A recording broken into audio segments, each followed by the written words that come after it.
السلام علیکم dear listeners, جی جناب کہانی کی نیکسٹ ایپیسوڈ کے ساتھ حاضر ہوں اور اس کہانی کی فرمائش ہم سے کی ہے ریڈ روز نے۔ کہانی کا نام ہے میری جھلی، مصنفہ ہے عنایا احمد، قسط نمبر 2 جو کہ ہے آخری قسط۔ ماہ رمضان کی برکتیں اور رونقیں تھیں۔ اسی سلسلے میں یونی میں آج ایک درس کا اہتمام کیا گیا تھا جس میں ملک کے ایک نامی گرامی مولانا نے آنا تھا۔ ملیحہ نے بھی اپنی کلاس کی طرف سے حصہ لیا تھا۔ وہ تیار ہو کر سفید لباس میں باہر نکلی تھی۔ سفید لباس پر نفیس سی کڑھائی ہوئی تھی، حجاب بھی پہنا تھا۔ وہ باہر نکلی اسی وقت اپنے ٹیرس میں پودوں کو پانی دیتے شامی کی نظر اس پر پڑی تھی۔ وہ عین اس کے ٹیرس کے نیچے کھڑی تھی۔ ہیلو کزن، شامی نے بلند آواز میں کہا۔ ملیحہ نے آواز کے تعاقب میں اوپر دیکھا ہی تھا کہ پانی نے اس کا استقبال کیا۔ شامی نے ساری بالٹی اس پر انڈیل دی تھی جو بھری ہوئی تھی۔ وہ جو بالکل تیار کھڑی تھی اب بالکل بھیگ گئی تھی۔ اس سے پہلے کہ وہ سنبھلتی پاس پڑی ہوئی ایک اور بالٹی کا پانی نذرانہ پیش کیا گیا ملیحہ کو احتشام کی طرف سے۔ بھیگی بلی تو دیکھی تھی مگر بھیگی بھینس آج دیکھی ہے، شامی نے تبصرہ کیا تھا، اور ملیحہ کا تو غصے سے برا حال تھا۔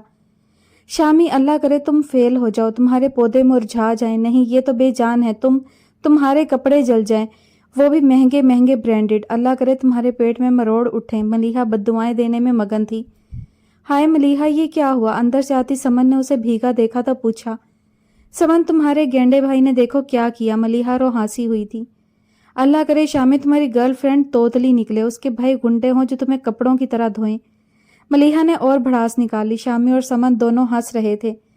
سمن تم بھی؟ وہ رو ہانسی ہوئی۔ چلو ملیحہ تم جاؤ کپڑے چینج کرو۔ شامی تم دفع ہو جاؤ۔ سمن نے شامی کو لتاڑا اور ملیحہ کو اندر لے آئی۔ فی الوقت ملیحہ کو بدلہ بھولنا تھا کیونکہ ابھی یونی جانا زیادہ اہم تھا۔ السلام علیکم جی مما کہیں، فہام نے کال اٹھاتے ہوئے کہا تھا۔ وہ اس وقت سیٹ پر تھا۔ بیٹا تم کب تک فری ہوگے؟ فاطمہ بیگم نے پوچھا۔ کیوں، خیریت ہے نا؟ فہام نے فکر مندی سے پوچھا۔ آج سے پہلے کبھی اس سے اس طرح استفسار نہیں کیا گیا تھا۔ ہاں بیٹا، وہ دراصل سمن کی گاڑی خراب ہو گئی ہے، موسم بھی خراب ہے۔ شامی تمہارے بابا اور ضیاء بھائی شہر سے باہر گئے ہوئے ہیں۔ عمیر نرمین کو اس کے میکے لے گیا ہے، سمن کو پک کرنا ہے۔ تمہیں پتہ ہے نا وہ بادلوں سے کتنی ڈرتی ہے۔ فاطمہ بیگم نے اسے اصل بات بتائی۔ جی مما آپ فکر نہ کریں، میں ابھی نکلتا ہوں، آپ سمن کو بول دیں وہ کالج سے نہ نکلے۔ فہام نے کہتے ہوئے کال بند کی تھی اور اپنے ڈائریکٹر کو ضروری کام کا کہتے وہاں سے نکل آیا تھا۔ گرمی کا زور ٹوٹا تھا، موسلا دھار بارش ہو رہی تھی، بادل بھی خوب گرج رہے تھے۔ کم از کم اسے کالج جاتے تک 20 منٹ تو لگ جانے تھے۔ موسم کی وجہ سے گاڑی چلانے میں بھی دشواری ہو رہی تھی۔ اللہ اللہ کر کے 10 منٹ بعد بارش کم ہوئی تھی۔ وہ تیز رفتار کرتا بالآخر پہنچ گیا تھا۔ یہاں نسبتاً بارش کم تھی، ہلکی ہلکی پھوار تھی اور ساتھ ٹھنڈی ہوا۔ چھٹی کا ٹائم ہو چکا تھا۔ کچھ سٹوڈنٹس موسم سے لطف اندوز ہوتی گارڈن میں نظر آ رہی تھی۔ کچھ کو لینے آنے والوں کا گیٹ پر رش تھا، کچھ کلاسز سے نکلتے نظر آ رہی تھی۔ آغا انکل سے ان کے پرانے مراسم تھے تو وہ پہلے بھی یہاں 1-2 بار آیا تھا۔ ابھی بھی آفس جانے کا سوچا اور گاڑی سے نکل آیا تھا۔ آف وائٹ سوٹ پہ گرے واسکٹ پہنے ہوئے تھا، بال نفاست سے بنائے ہوئے تھے، دراز قد، دلکش نکوش۔ جیسے ہی وہ اندر آیا لڑکیوں نے فہام درانی کو پہچان کر ایک شور مچا دیا تھا۔ اوہ شٹ، یہ لوگ آج میرے استانی کے ہاتھوں پکا میری بینڈ بجوائیں گے۔ فہام نے دل میں دہائی دی تھی۔ لڑکیوں نے اسے آفس کے راستے میں ہی گھیر لیا تھا۔ اب آٹوگراف کا شور اٹھا تھا، سوشل میڈیا کی دیوانیاں سیلفیاں لینے میں مگن تھی۔ تبھی فہام کی نظر سمن پر پڑی جو لیب میں سے کسی میل ساتھی کولیگ کے ساتھ نکلی تھی۔ ہاتھ میں فائلز تھیں، ہینڈ بیگ کندھے پہ تھا۔ اتفاقاً وہ بھی آج وائٹ لباس پہنے ہوئے تھی، دوپٹہ ہمیشہ کی طرح سر پر جمع ہوا تھا، ہاتھ میں گھڑی۔ یہ لڑکی بہت ہی مہذب ہے اور خدا کا شکر ہے کہ یہ میرا نصیب ہے، فہام سوچتے ہوئے مسکرایا تھا۔ ساتھ چلنے والا ساتھی کولیگ ہی بولتا نظر آیا تھا، وہ صرف ہوں ہاں میں سر ہلا رہی تھی۔ سمن نے جب سر اٹھایا تو نظر ہجوم پہ پڑی۔ اپنا عجوبہ نظر آیا غور کرنے پر، فہام بھی اسے ہی دیکھ رہا تھا۔ دونوں کی نظریں ملیں تو دلکشی سے مسکراتے ہوئے فہام نے ہاتھ ہی لایا تھا۔ سمن کا دل چلا، یا اللہ اب یہ کون سے امتحان بھیج دیا۔ سمن رو دینے کو تھی، کیسے سب اس کے ارد گرد اکٹھے تھے۔ دیکھو ذرا ہجوم میں کیسے خوش ہے مسٹر فہام ترانی، بس یہی تو چاہتے ہیں لوگ ان کے آگے پیچھے رہیں۔ میں کون سا مری جا رہی ہوں۔ سمن مراقبے میں چلی گئی تھی۔ مس درے سمن، میں آپ کو ڈراپ کر دوں؟ پھر آپ کی گاڑی تو خراب ہے اور موسم کے حالات بھی کچھ ٹھیک نہیں۔ ساتھی کولیگ رضا نے پیشکش کی تھی۔ پچھلے گھنٹے سے رضا سمن کے سر پہ سوار تھا۔ ابھی اسے جوائن کیے 6 ماہ کا عرصہ ہوا تھا اور تب سے لے کے اب تک سمن کے لیے زیادہ ہی مہربان بنا پھرتا تھا، مگر سمن ہنس کے بات تو دور کام کے علاوہ بات نہیں کرتی تھی۔ میں ضرور چلی جاتی، مگر سمن کے دل میں نہ جانے کیا سمائی تھی، اب ہنس کے بولی تھی۔ دیکھ فہام کی طرف رہی تھی جو اب وہاں سے نکلنے کو مچل رہا تھا۔ ارے اگر مگر کیا، چلتے ہیں، راستے میں باتیں بھی ہو جائیں گی، موسم بھی اچھا ہے۔ رضا نے اسے ہنستے دیکھا تو گویا کھل اٹھا، ساتھ ہی کافی کی پیشکش کی۔ ہیلو مس سمن درانی صاحبہ۔ اس سے پہلے کہ رضا مزید پھیلتا، فہام کے آنے پر اس نے بریک پر پاؤں دھرا تھا۔ ہیلو، میں کزن ہوں مس درے سمن کا، اور فہام نے رضا سے مصافحہ کرتے ہوئے تعارف کروایا۔ اور کیا؟ اور میرے فہام نہیں، میرا مطلب ہے کہ یہ ہے میرے کولیگ رضا احمد۔ سمن نے فہام کا اور اچک لیا تھا۔ فہام اس کی گھبراہٹ سے محظوظ ہوا تھا، اوپر سے میرے فہام، وہ خاصا لطف اندوز ہوا تھا۔ میرے فہام بھی ٹھیک ہی ہے، آپ کا ہی ہوں، فہام نے اس کی طرف جھکتے ہوئے بال سنوارتے ہوئے ہلکی آواز میں کہا تھا۔ سمن رضا کے سامنے اس حرکت پر شرمندہ ہوتے کھانستے ہوئے اس کی حرکت کا اثر زائل کرنے لگی۔ موسم بھی نا ایک دم سے بدل جاتا ہے، بدلتا موسم، کھانسی، بخار، انفیکشن، سمن جھٹ بولی، وغیرہ وغیرہ۔ فہام نے جملہ مکمل کیا۔ چلیں مسٹر رضا، بارش پھر تیز ہو رہی ہے، آپ سے مل کے اچھا لگا، چلیں سمن، فہام نے رضا کو کہا تھا۔ رضا جان کے بدمزہ ہوا۔ مجھے بھی، اوکے، خدا حافظ۔ رضا ہاتھ ہلاتا ہوا آفس کی جانب بڑھا۔ آپ کو آنے کی کیا ضرورت تھی؟ شامی، ضیاء بھائی یا عمیر بھائی لوگ آ جاتے۔ سمن نے اب اسے آڑے ہاتھوں لیا تھا۔ سنو، تم اپنے بھائیوں کی ذمہ داری نہیں ہو، سمجھی، میری ہو، اور ویسے بھی تمہارے راج دلارے سب کے سب مصروف تھے، فہام نے اب کے تنزیہ کہا تھا۔ ہاں، ذمہ داری جلدی نہیں یاد آ گئی، سمن نے نہ چاہتے ہوئے بھی شکوہ کیا۔ مجھے یاد تو کیا حفظ ہو، وہ تو اپنے والد صاحب کا لحاظ ہے، ورنہ کب کا تمہیں لے کے 9-2-11 ہوا ہوتا، فہام نے اس کا تپا ہوا چہرہ دیکھتے ہوئے کہا تھا۔ فہام آپ، سمن نے غصے سے انگلی دکھائی۔ نہیں، میرے فہام زیادہ اچھا ہے، فہام نے ہنستے ہوئے کہا تھا۔ میں کہیں بھی نہیں جا رہی آپ کے ساتھ، سمن نے عاجز آ کر کہا تھا۔ اچھا بس، دیکھو لوگ ہمیں شک بھری نظروں سے دیکھ رہے ہیں، آدھی دنیا کو تو پہلے ہی ہماری شادی کا پتہ چل چکا ہے، آدھوں کو اب لگ گیا ہو نا، تم ایویں نہ پہرے ڈالا کرو، اگر پبلسٹی چاہیے تو یوں ہی کھڑی کرتی رہو بحث، فہام نے کندھے اچکائے۔ آپ گاڑی میں جا کے بیٹھے، میں آ رہی ہوں، سمن نے آخر ہار مانی اور اندر کو بڑھی۔ ٹھیک 5 منٹ بعد وہ باہر تھی، فہام وہیں ٹہل رہا تھا، رش بھی اب کم تھا۔ آپ کو کہا تھا آپ گاڑی میں جا کے بیٹھیں، سمن نے تیکھے چتونوں سے پوچھا۔ ارے اب اپنی دلہن کو لینے آیا تھا تو ساتھ لے کے جانا تھا نا گاڑی تک بھی، دوسری رخصتی تو ابا حضور کی وجہ سے نصیب نہیں ہوئی، فہام نے دہائی دی۔ ڈراموں میں تو 3-4 کروا ہی لی ہیں، سمن نے جھٹ تانا دیا۔ اللہ میری بیوی کا حساب کتاب، وہ تو ڈرامہ ہے نا، فہام نے اس کا موڈ خراب ہونے کے خیال سے آخر میں کہا تھا۔ سمن کچھ نہ بولی۔ اچھا، تمہارا وہ چپکو کولیگ کیا کہہ رہا تھا؟ فہام نے گاڑی کا دروازہ اس کے لیے کھولا اور خود ڈرائیونگ سیٹ سنبھالتے ہوئے پوچھا۔ ڈراپ کرنے کی آفر کی تھی اور ساتھ میں موسم انجوائے کرنے اور کافی کی، آپ کی بے وجہ آمد نے ہمارا پلان خراب کر دیا، سمن نے مبالغہ آرائی سے کہا تھا۔ خدا کا نام لو سمن، یوں کہہ رہی ہو جیسے میں تمہیں جانتا نہیں، اول تو یہ کہ تم اس سے بات بھی نہیں کرتی، مجھے جیلس فیل کروانے کو تم نے تھوڑی سی بات کی۔ دوم روزے میں تم نے کون سی کافی پینی تھی؟ فہام نے اس کے جھوٹ پکڑے تھے۔ سمن یوں رنگے ہاتھوں پکڑے جانے پر شرمندہ ہوئی۔ نہیں، وہ تو میں، سمن منمنائی۔ رہنے دو سمن، تم سے نہیں ہوگا، فہام نے اس کی حالت پر ہنستے ہوئے کہا تھا۔ پھر سارے راستے سمن نے نہ بولنے کی قسم کھا لی تھی، فہام نے لاکھ بلانے کی کوشش کی۔ شہربانوں کے گھر آج افطاری تھی، آخری عشرہ چل رہا تھا، سب طرف چہل پہل تھی، بابرکت ماہ کی رونقیں تھی، سو ہر طرف افطاری کے بعد بڑے خوش گپیوں میں مصروف ہو گئے اور جوانوں کو چہل قدمی اور مستی کی سوجی تو ان لوگوں نے لان کا رخ کیا تھا۔ فہام سب سے آگے تھا۔ یار میری استانی کو بھی لے آؤ، اس کے بغیر مزہ نہیں آنا۔ فہام کو در سمن کہیں نظر نہ آئی تو اس نے حسین سے کہا جو ان کی طرف آ رہا تھا۔ کچھ شرم کر جاؤ تم فہام، ساتھ بیٹھی نرمین بھابی نے اس کا کان مروڑا تھا۔ انہیں کب اپنی دیورانی کم دوست زیادہ کے بارے میں کچھ الٹا سیدھا سننا پسند تھا۔ بھابی ابھی تک شرم ہی کر رہا ہوں، لیکن کوئی فائدہ ہوتا نظر نہیں آ رہا، فہام نے کہا۔ بھابی کو سمجھ لگ گئی تھی کہ وہ جس حوالے سے بات کر رہا ہے۔ بھابی شرم ہے ہی نہیں ان لوگوں کے پاس، احتشام نے کہا۔ شامی پارٹی مت بدلو تم، بھول مت تمہارا دوست ہونے کے ساتھ ساتھ ایک اور بھی رشتہ ہے تمہارا اور میرا، فہام نے سامنے بیٹھے احتشام کو گھورا تھا۔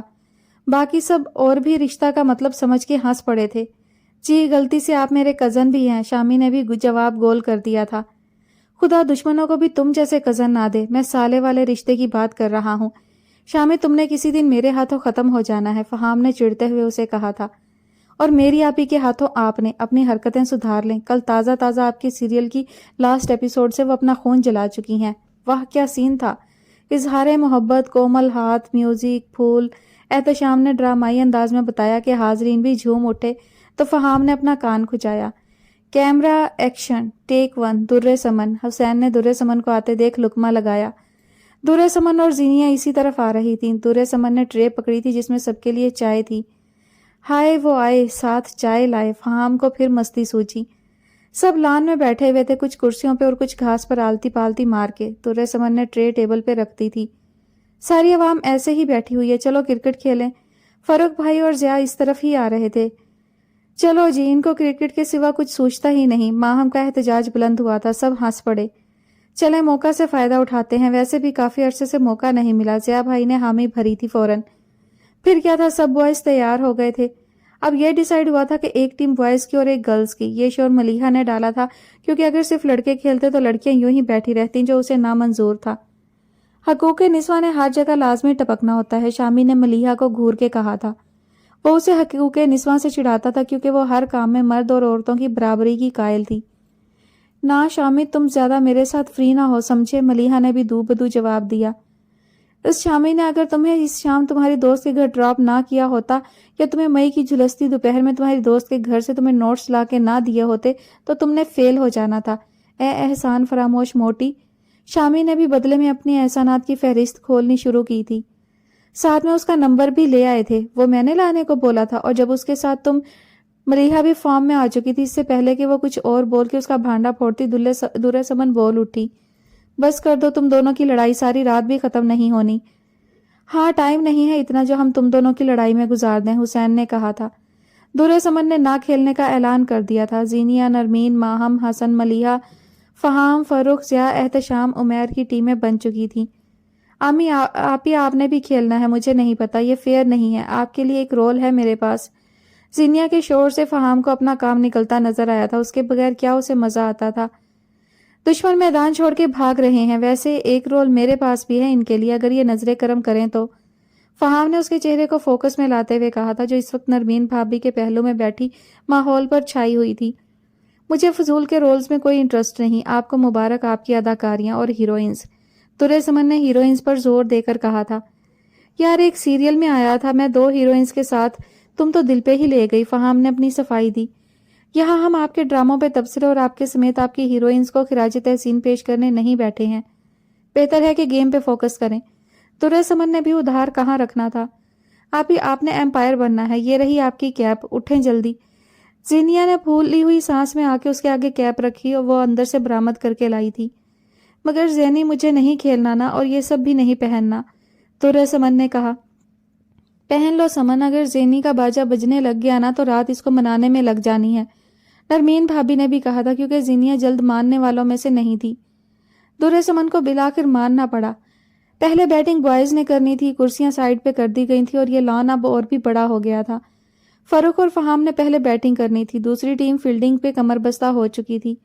سب اپنی نشستوں پہ چوکس کھڑے تھے۔ بال حسین نے کروانی تھی۔ فہام کا سارا دھیان وکٹ جو ایک بڑے سے گملے کو بنایا گیا تھا اس کے پاس کھڑی در سمن میں تھا۔ کیپ میں سے بھی بالوں کی کچھ لٹیں نکلی ہوئی تھی۔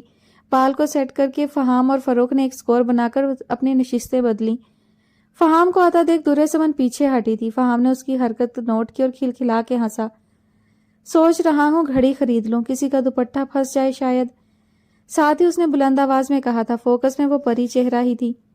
اوے عاشق، ادھر بھاگ، آؤٹ ہونا ہے کیا؟ شاعری بعد میں کر لینا، احتشام نے اسے ہوش دلانے کو کہا تھا، کیونکہ فاروق کو رن لگانے کے لیے اس طرف آنا تھا اور فہام کو بیٹنگ کے لیے جانا تھا۔ در سمن تو تپ گئی تھی۔ حسین، آؤٹ کرو تم، در سمن نے جھنجھلاہٹ میں کہا تھا۔ فہام بھاگ کے اس کی طرف آیا تھا، سیدھا در سمن کی طرف۔ سمن کو سنبھلنے کا موقع ہی نہ ملا تھا۔ جیسے دھاگا ہو پھولوں کی مالا میں، ایسوں سانسوں کے درمیاں ہو تم۔ اس کے کان میں ہلکی سی سرگوشی کی تھی۔ جوڑے کی شکل میں باندھے گئے بالوں کو آزاد کیا۔ فہام کی انگلیاں اس کی گردن سے ٹچ ہوئیں۔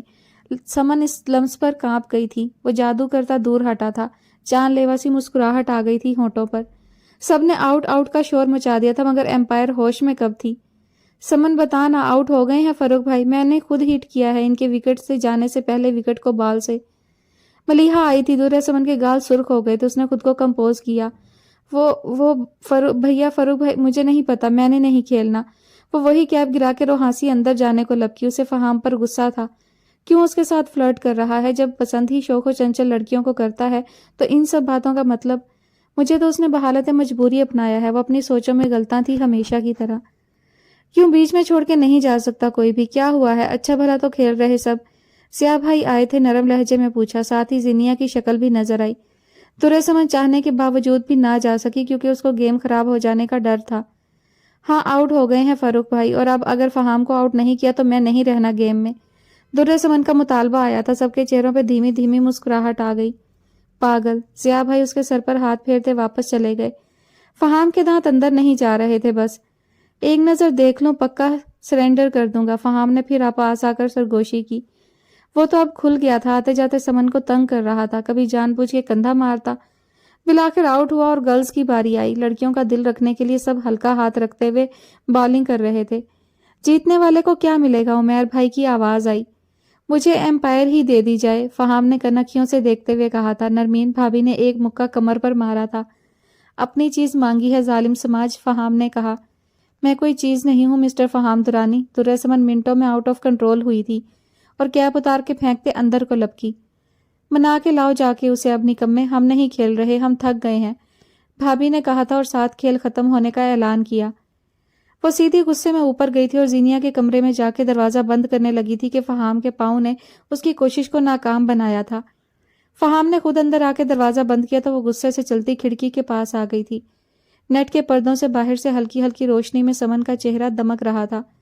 کمرے کی مین لائٹ آف تھی، سائڈ لیمپ روشن تھے۔ مسئلہ کیا ہے آپ کا؟ اب ادھر کیوں آ گئے ہیں؟ سمن نے اسے اپنی طرف آتے دیکھا تو بولی۔ کوئی بھی نہیں۔ فہام نے ایک ہاتھ کھڑکی پر رکھا اور بالکل اس کے سامنے آ کے کھڑا ہو گیا۔ سمن اس کی نظروں سے کنفیوز ہو رہی تھی۔ دیکھیں میں آپ کے ڈراموں کی کوئی ہیروئن نہیں ہوں، سمجھے؟ ہٹائیں ہاتھ، سمن نے اس کے کھڑے ہونے کے انداز پہ کہا تھا، جو ایک ہاتھ اس کے گرد کر کے کھڑا ہوا تھا اور دوسرے اب اس کے چہرے کی طرف بڑھا رہا تھا۔ ڈراموں کی بنا کون رہا بھلا؟ تم تو اصل زندگی میں ہیروئن ہو میری، فہام نے ایک ادا سے کہتے ہوئے اس کے ماتھے سے اپنا ماتھا ٹکرایا۔ سمن غصے سے دور ہٹی اور بولی، ہاں اصل زندگی؟ پتہ ہے مجھے اصل زندگی میں اپنے مقام کا بھی۔ اس رشتے کی بات مت کریں آپ، آج جب بات شروع ہو چکی ہے تو کھل کے بات ہو جائے۔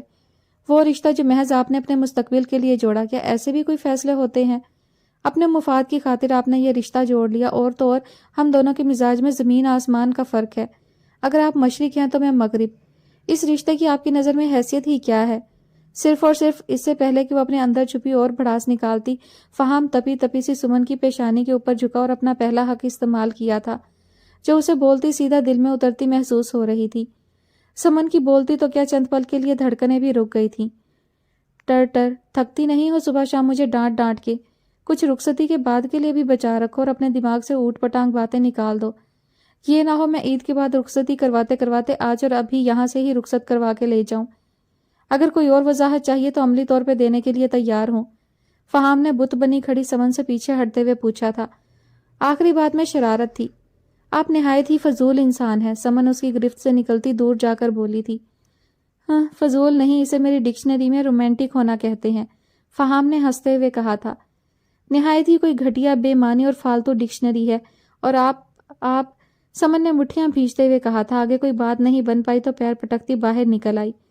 فہام کا کہا اس کی جھنجھلاہٹ پر بلند ہوا تھا۔ سمن اپنے کمرے میں صوفے پر بیٹھی کسی کتاب کے مطالعے میں مگن تھی۔ عید میں چند دن رہ گئے تھے۔ نرمین بھابی اندر آئی تھی۔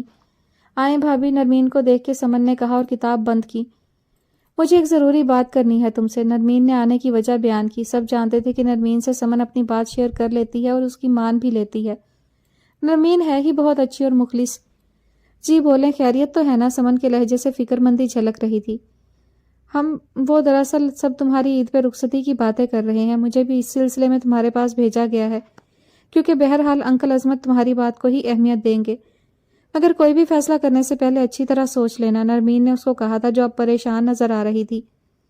بھابی آپ سب باتیں جانتی ہیں، پھر بھی آپ مجھ سے پوچھ رہی ہیں، آپ پلیز اس رخصتی کو رکوا دیں، سمن نے منت کی تھی۔ دیکھو سمن، یہ حقیقی زندگی ہے، کب تک یوں ہی فرار کی راہ چاہتی رہو گی؟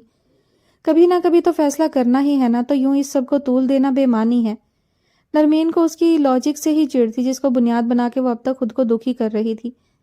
بھابی میں بھی تو یہی کہہ رہی ہوں کہ یہ حقیقی زندگی ہے، کیسے گزاریں گے؟ میں کہاں پھیکے مزاج والی اور وہ گلیمر کی دنیا میں رہنے والے، ہمارے مزاج جدا ہیں، کل کو تو وہ اپنی راہ جدا کریں گے نا، یہ کہہ کر کہ ہم ساتھ نہیں چل سکتے، کیونکہ میں ان کے ساتھ مناسب جوڑ نہیں ہوں، نہ تو ان کی مزاج سے ہم آہنگ ہوں، نہ ہی کوئی مجھے لوگوں کی طرح پارٹیوں میں جانے کا شوق، سمن نے جذباتی انداز میں نم آواز میں کہا تھا۔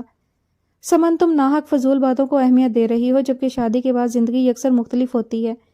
یہ اگرچہ اہم بات ہے کہ دونوں اگر ایک مزاج کے ہوں تو زندگی کو ایک ساتھ گزارنا آسان ہو جاتا ہے، مگر محبت تو ان سب باتوں سے بالا تر ہے۔ جس رشتے میں محبت شامل ہو وہ مضبوط ہو جاتا ہے، اور ہم جس گھر میں رہتے ہیں وہاں کے لوگوں کے مزاج ہم سے مختلف ہوتے ہیں، ان کے ساتھ بھی تو ہم رہ رہے ہوتے ہیں، نہ کہ ان سے رشتہ توڑ دیتے ہیں، حتیٰ کہ ان کے بغیر زندگی کا تصور بھی مشکل لگتا ہے۔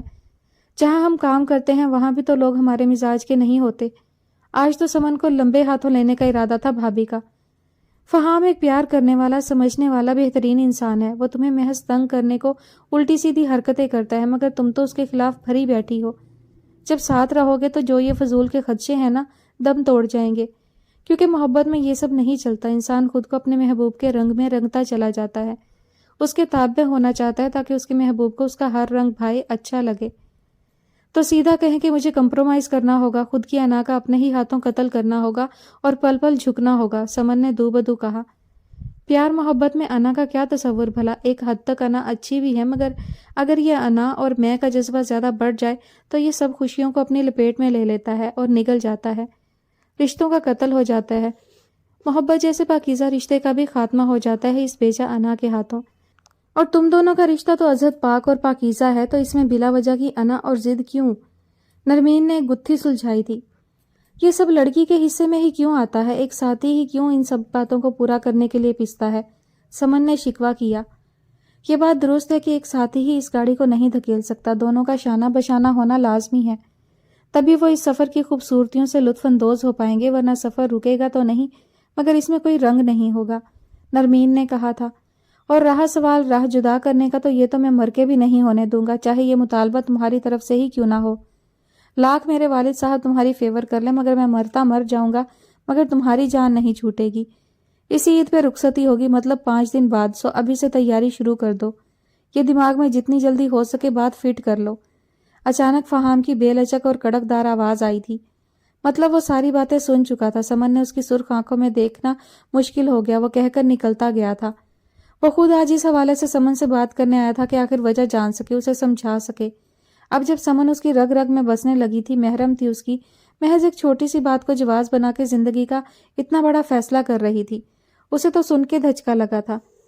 پسند کی شادی تو کروا لی جاتی ہیں، مگر پھر چند عرصے گزارنے کے بعد وہی پسند ناپسند میں ڈھلتی جاتی ہے، تو یہ کہہ کر جان چھڑا لی جاتی ہے کہ آپس میں ہمارے مزاج نہیں ملتے، اس لیے ہم ایک ساتھ نہیں رہ سکتے۔ آج کل ہمارے معاشرے میں یہ روز ہی سننے کو ملتا ہے کہ فلاں کی آپس میں نہ بنی تو علیحدگی اختیار کر لی گئی۔ پیتو کی بات کو بنیاد بنا کر لوگ طلاق جیسے ناپسندیدہ کام کو آج کل کثرت سے کرتے پائے جاتے ہیں، جس کی گواہ آج کل شدت سے طلاق کی بڑھتی ہوئی شرح بھی ہے۔ لوگ آج کل اپنے رشتوں کو انا کی بنیاد پہ نبھاتے ہیں، جس کا نتیجہ پھر زوال ہی نکلتا ہے۔ کل سے اب 24 گھنٹے سے زیادہ کا وقت گزر چکا تھا، مگر فہام اور سمن کا سامنا نہیں ہوا تھا۔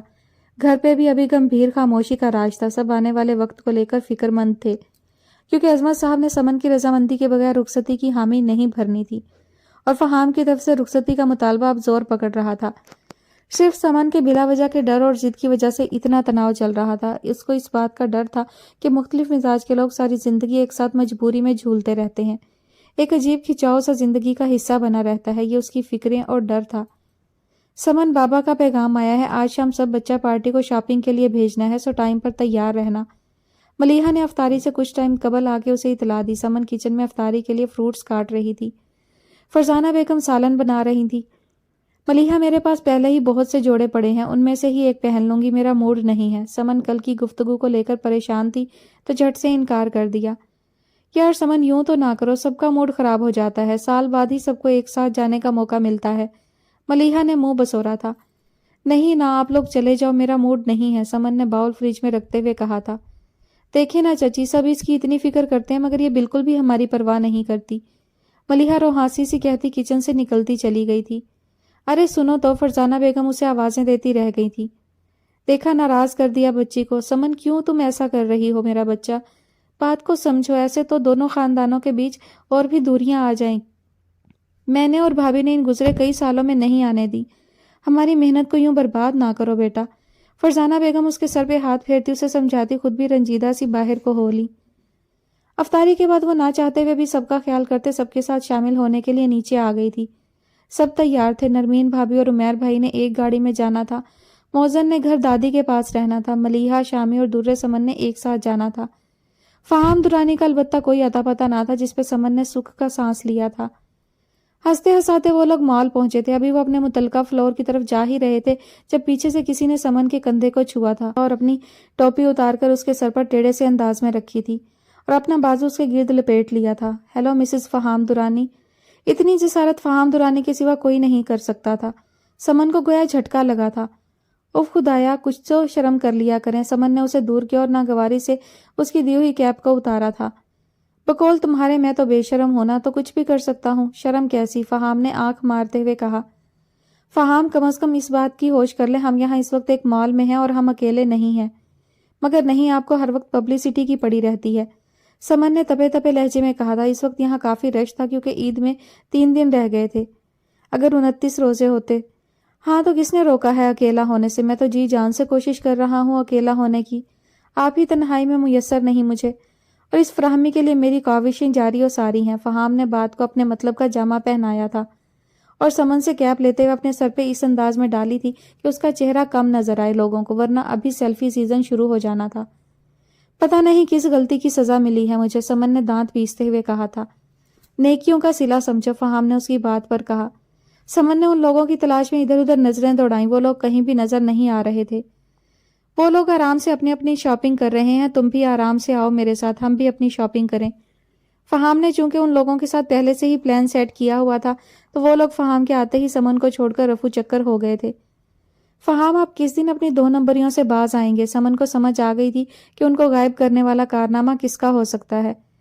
جس دن تم خود میرے پاس آنے لگ جاؤ گی نا تو مجھے یوں 2 نمبریاں نہیں کرنی پڑیں گی، فہام نے دلکش مسکراہٹ کے ساتھ کہا اور ساتھ ہی ایک شاپ کا گلاس ڈور کھول کے اسے ساتھ لیتا اندر چلا گیا۔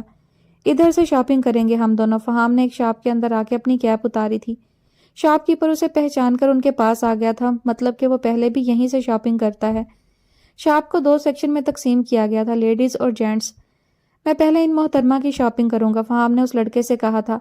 وہ اپنی رہنمائی میں ان کو لیڈیز سیکشن میں چھوڑ آیا تھا۔ یہاں بھی رنگوں کی ایک دنیا تھی، ہر چیز روشنیوں میں نہائی ہوئی تھی۔ ویلکم میم، سیلز گرل نے پاس آ کے پیشہ ورانہ انداز میں کہا تھا، اور فہام کو دیکھ کر وہ کھلی تو فہام نے ہاتھ ہلایا تھا۔ شاپ میں اور بھی لوگ تھے۔ اب سمن ہلکے ہلکے کلرز والے ڈریسز چیک کر رہی تھی۔ فہام 1-2 منٹ اس کو ضبط سے کھڑا دیکھتا رہا تھا، پھر آگے بڑھا۔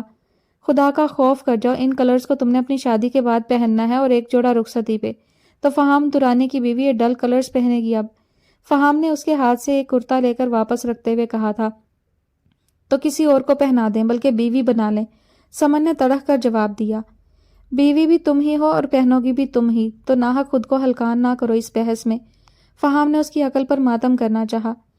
یہ لو اور اسے ٹرائی کرو، اتنی دیر میں عید والے دن کا جوڑا دیکھتا ہوں جو کہ ہماری رخصتی کا دن ہوگا۔ فہام نے ایک ٹاپ نکال کے اسے تھمایا تھا جو گولڈن کلر کا تھا اور اس کے اوپر ہلکا ہلکا سا نفیس کٹ ورک تھا۔ مجھے نہیں یہ پسند، بس کہہ دیا میں نے، سمن نے ایک نظر دیکھے بغیر ہی کہا۔ پہنو گی کہ سب کے سامنے بلند آواز میں آئی لو یو بولوں؟ فہام نے اس کے پاس آتے ہوئے کہا تھا۔ دھمکی کارگر ثابت ہوئی اور وہ جلتی ہوئی ٹرائل روم کی طرف چل دی۔ اب اسے نہ چاہتے ہوئے بھی شاپنگ فہام کی مرضی سے کرنی پڑنی تھی۔ شامی، تم اس شاپ پہ چلو، میں ذرا اپنی فرینڈز سے مل آؤں، ملیحہ نے کہا تھا اور سامنے کھڑی 2 لڑکیوں کو ہاتھ ہلایا تھا۔ ایک تو تمہاری دوست ہیں، کتنی کو آ گئی ہیں؟ شامی نے چڑ کے کہا تھا۔ بس 2 ہی ہیں، وہ دیکھو میں ابھی آئی، ملیحہ نے سامنے کی طرف اشارہ کیا تھا۔ شامی نے بھی اس طرف دیکھا۔ ایک دبلی سی لڑکی کھڑی تھی اور ساتھ ایک ملیحہ کی جسامت سے بھی دگنی جسامت والی لڑکی تھی۔ یہ بس ہے کیا ٹرک کہوں؟ فہام نے ہنستے ہوئے کہا تھا۔ اگر تھوڑی سی بھی شرم ہے تو کر جاؤ، ملیحہ نے اسے شرم دلانے کی ناکام کوشش کی۔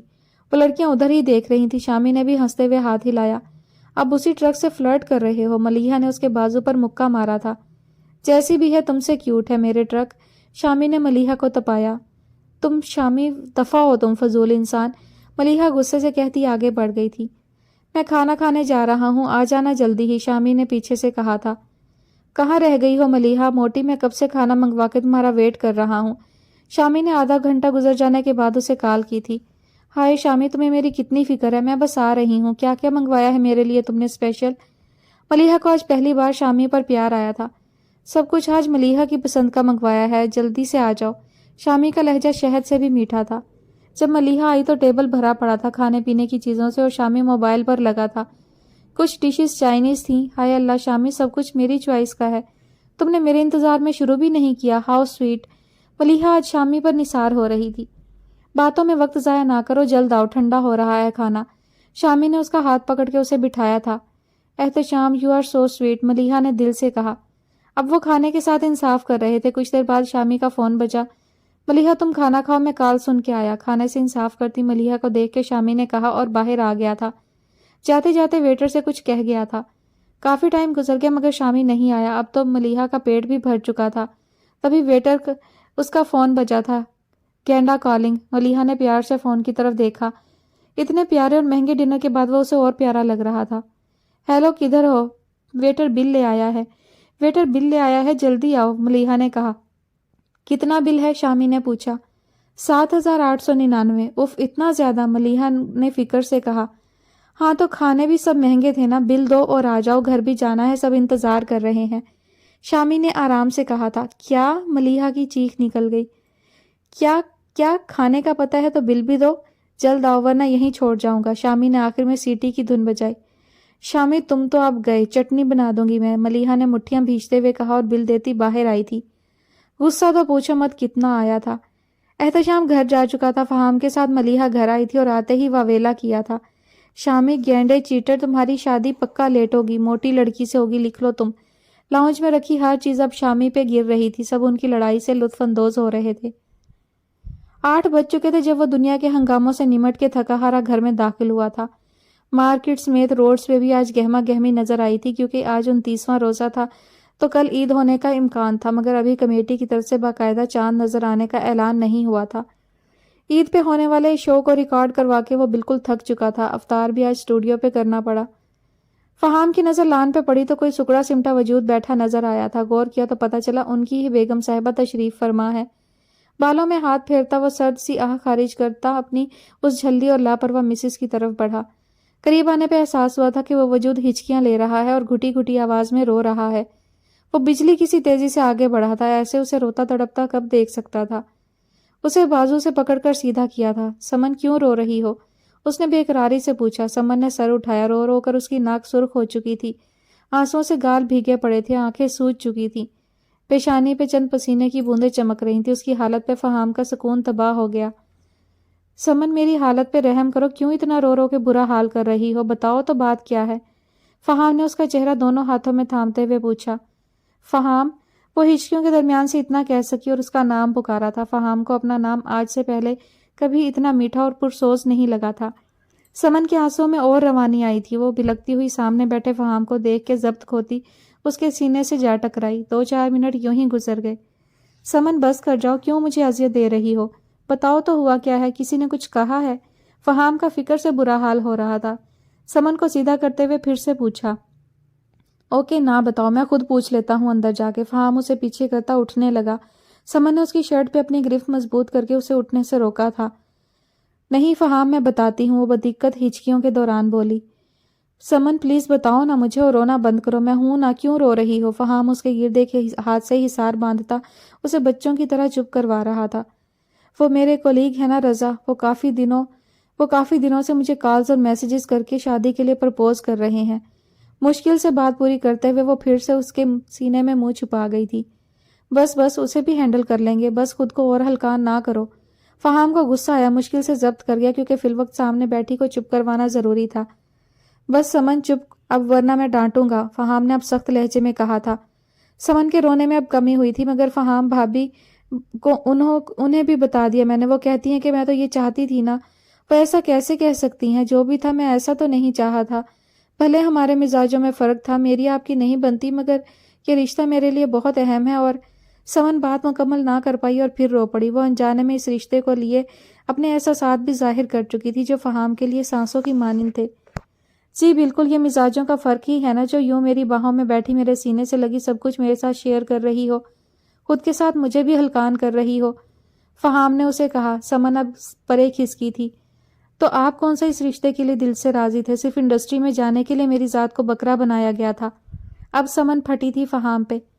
ہاں میں مانتا ہوں کہ نہ ہی تمہیں میں کبھی اس لحاظ سے سوچا، نہ ہی دیکھا، حتیٰ کہ شادی کے ایک عرصہ تک مجھے یہ سب عجیب لگتا رہا تھا، مگر پھر اس رشتے کی طاقت نے مجھے تمہاری طرف مائل کرنا شروع کر دیا تھا۔ تم میں مجھے سکون اور راحت ملنے لگی۔ یہ کوئی اندھا دھند محبت ہرگز نہیں تھی، مگر تمہارا اثر رفتہ رفتہ ہوا ہے، جس کا اثر بھی تا حیات رہے گا۔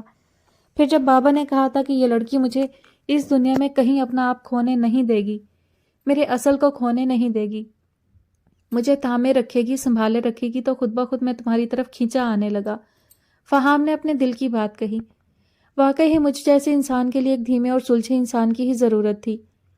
یہ جو تم کہتے ہو نا کہ ہمارے مزاج مختلف ہیں، تو میرا ماننا یہ ہے کہ مخالف مزاج کے لوگ اگر دل سے اپنا تعلق نبھائیں نا، تو زندگی کے رنگ اور بھی دلکش اور خوبصورت ہوتے ہیں۔ ہر لمحہ امر ہو جاتا ہے۔ شرط یہ ہے کہ رشتے میں دونوں طرف سے خلوص اور محبت ہونی چاہیے۔ اور دیکھنا ہم دونوں مل کے دنیا میں کیسے کیسے دھماکے کرتے۔ فہام نے شرارت سے کہتے ہوئے سمن نے دور ہونا چاہا۔ ناکام کوشش نہ کرو، اب انجاننے میں ہی صحیح اس رشتے کی اہمیت تم مجھ پہ واضح کر چکی ہو۔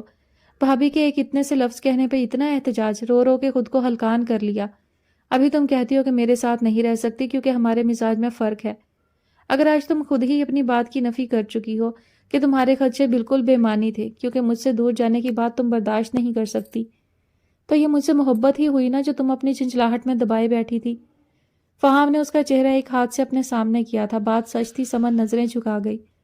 اسے یہ خود نہ پتا چلا تھا کب اس سے لڑتے جھگڑتے یہ جھنجھلاہٹ کا رشتہ پیار جیسے پاکیزہ اور اٹوٹ بندھن میں بدل گیا کہ کسی اور کی شراکت تو کیا، کسی اور کی شراکت کا خیال بھی اسے چبھنے لگ گیا۔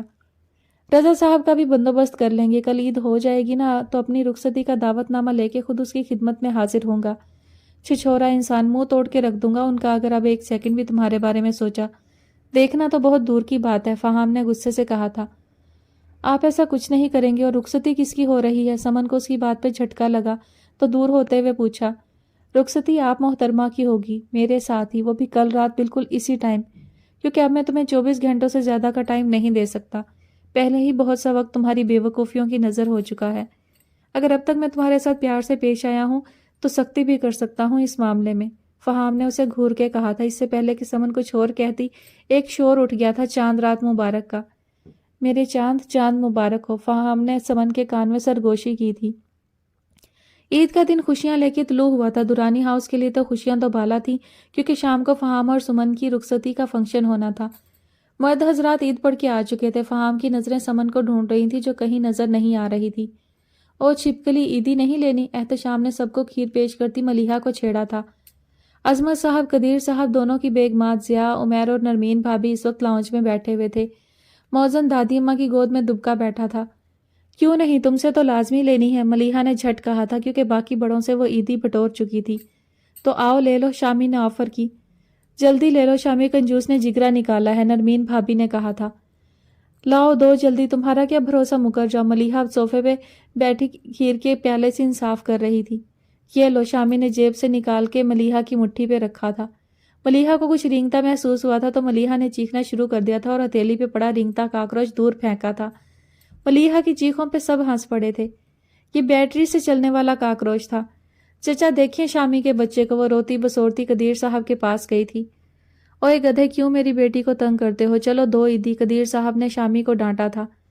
بابا اپنی بہو کو بھی بلوا کے عیدی دے دیں، کب سے ان کی شرارتوں سے محفوظ ہوتے، فہام نے بالآخر عظمت صاحب کو کہا تھا تو سب اس کی بے قراری پہ ہنس دیے۔ برخوردار چپ چاپ بیٹھے رہو، شام کو رخصتی ہونی ہے، اس سے پہلے مجھے تم ادھر ہی چپ کے بیٹھے نظر آؤ، عظمت صاحب نے کہا تھا اور کہتے اٹھ کے اندر چلے گئے۔ اف یہ ظالم سماج، فہام نے آہ بھری تھی۔ اگر اوپر گئے نا تو بھی آپ کی خیر نہیں، آپ کی استانی بھری پڑی ہے ابھی بھی، شامی نے کہا تھا۔ وہ فکر نہ کرو تم، اپنے معاملات طے پا گئے ہیں سب، ایک ملاقات کا انتظام کروا دیں بس، فہام نے دہائی دی تھی۔ شام تک اس نے لاکھ رشوتیں دی مگر مجال تھی جو کسی نے ایک سنی ہو۔ سمن کو کوئی لاکھ میسیجز کر چھوڑے تھے مگر ان میڈم کا شرما شرما کے برا حال تھا۔ مجال تھا کہ کوئی ایک کال یا میسیج کا رپلائی کیا ہوتا، الٹا موبائل بند کر دیا گیا تھا۔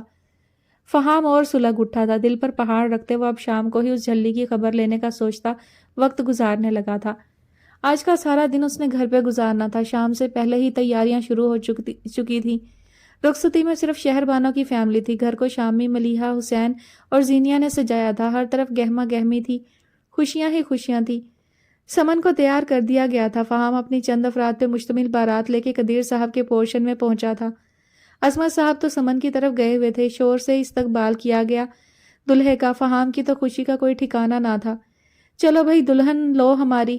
یہ شامی تھا جو اپنی ٹیم بدل چکا تھا اور باراتی بن کے آیا تھا. دھیرج رکھو باراتیوں، آپ کا استقبال تو کر لینے دو، ملیحہ نے کہا تھا.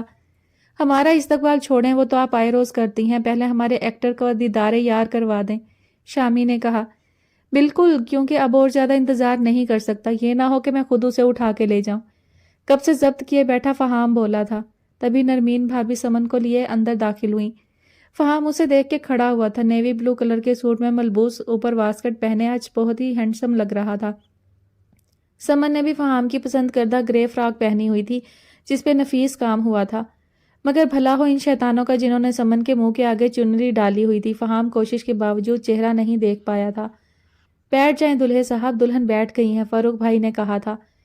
یار یہ کیا اس کے چہرے پہ ڈالا ہوا ہے، اس کو تو ہٹا دو، فہام ناگواری سے بولا. بس کچھ اور دیر کے لیے انتظار کر جائیں، سب یک زبان بولے تھے. ہرگز بھی نہیں، بہت آزما لی میری شرافت. ساتھ ہی فہام نے موقع کا فائدہ اٹھاتے ہوئے چنری الٹ دی. سب ارے ارے کرتے رہ گئے. آج اپنے کیے لیے فہام کی بےقراریاں دیکھ سمن خود میں سمٹی جا رہی تھی. خدا نے اس کے سارے خدشات کو غلط ثابت کرتے اس شخص کا پیار اس کی جھولی میں ڈالا تھا. عید مبارک اور ساتھ رخصتی بھی مبارک مسز، فہام نے جھک کے سرگوشی کی تھی. آپ کو مسٹر فہام درانی، میرے ایکٹر، سمن نے بھی اس کی طرف دیکھتے ہوئے کہا تھا. سب ادھر ادھر مصروف ہو چکے تھے باتوں میں. میری جھلی، فہام نے سرگوشی کی. یہاں اپنا رومانس شروع نہ کریں مسٹر اینڈ مسز. ملیحہ اور شامی ان کے سر پہ آن تھمکے تھے. ان کی بات پہ وہ دونوں دل سے مسکرائے تھے. آج سب کے چہروں پر ایک اطمینان اور خوشی تھی. جب رشتوں میں پیار، محبت اور خلوص شامل ہو جائے نا تو ان کو نبھانا مشکل نہیں ہوتا. مزاج کا ایک حد تک عمل دخل تو ہوتا ہے، مگر پیار اگر شامل ہو جائے تو باقی چیزیں بے معنی لگتی ہیں، کیونکہ رشتے بھی توجہ اور پیار چاہتے ہیں. جتنی توجہ اور پیار ان کو ملتا جائے گا وہ پروان چڑھتے جائیں گے اور مضبوط ہوتے جائیں گے. ختم شد جی. تو جناب کہانی چھوٹی سی تھی، اور جیسے کہ نارملی ٹیپیکل سٹوریز ہوتی ہیں جوائنٹ فیملی میں شادی کو لے کر اور زور زبردستی کے رشتے باندھے جانے کے حوالے سے، تو اسی طرح کی تھی. لیکن جو ہیروئن ہے ان کا میچورٹی لیول، ان کی ایج اور ان کی پوسٹ کے حساب سے جو ہے وہ لو تھا، کہ مطلب ایک اچھی خاصی پڑھی لکھی اور ٹیچر ہونے کے ناطے ان سے اس قسم کی بچگانہ رویے کی امید نہیں کی جا سکتی تھی. بہرحال اس طرح کی شارٹ سٹوریز تقریباً ایسی ہوتی ہیں، لیکن ایک اچھا میسیج یہ ضرور ہے کہ شادی جو ہے وہ اس میں رضامندی کا ہونا بہت ضروری ہے، اور گھر کے بڑوں کو فیصلے کرتے ہوئے جو ہے وہ اپنے بچوں کے جذبات کو بھی مد نظر رکھنا چاہیے. بیجا پابندیاں لگانا، روک ٹوک کرنا، انہیں ان کی مرضی کا کام نہ کرنے دینا، یہ چیزیں جو ہیں وہ غلط ہوتی ہیں. تھوڑا سا بچوں کے شوق اور ان کے رجحان کا بھی خیال کرنا چاہیے. اور اچھی باتیں تھیں، اچھا میسیج دیا گیا ہے رشتے کو لے کر، پیار محبت اور آپس کے میل جول کو لے کر، تو یہ اچھی چیزیں تھیں. بہرحال چھوٹی سی سٹوری تھی، اسی ٹائپ کی ہوتی ہیں اتنی چھوٹی چھوٹی کہانیاں. جلد انشاءاللہ کوئی اور سٹوری لے کر حاضر ہوں گی. تب تک کے لیے اپنا خیال رکھیے گا، مجھے اپنی دعاؤں میں یاد رکھیے گا. اللہ حافظ.